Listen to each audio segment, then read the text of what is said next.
Hi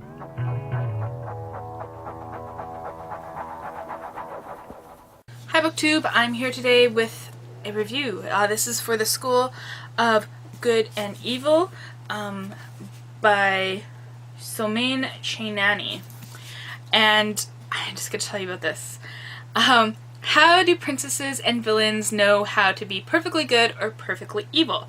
Is it innate, or do they maybe go to a special school in the Hidden Woods to learn?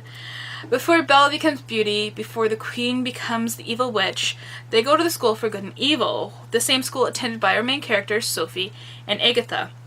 Sophie is beautiful, and she dreams about being rescued by a prince, and even occasionally condescends to do a good deed here and there. Agatha, on the other hand, is an ugly loner who lives alone in a graveyard.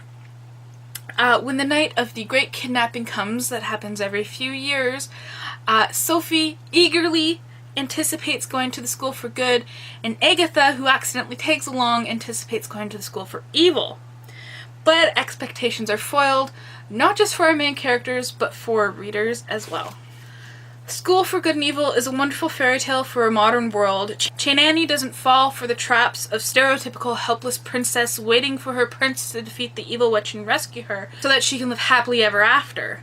This book actually flat out questions the divide between the genders and what it means to be a princess. I'll read a quote for you here. The boys went off to fight with swords, while girls had to learn dog barks and owl hoots. No wonder princesses were so impotent in fairy tales, she thought. If all they could do was smile, stand straight, and speak to squirrels, then what choice did they have but to wait for a boy to rescue them? Instead of a story about love like every other fairy tale retelling that I've read, we get a story of an amazing friendship. Technically this book is middle grade, but it does deal with a lot of dark and edgy topics, as it really does battle with the question of what is good and what is evil.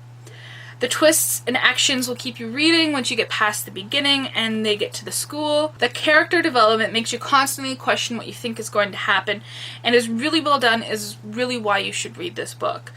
It's like Shrek meets Harry Potter meets Frozen. It is really good, really worth the read, even if it's just for the map and the illustrations in the book.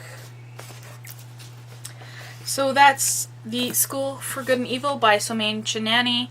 Go out and read it now.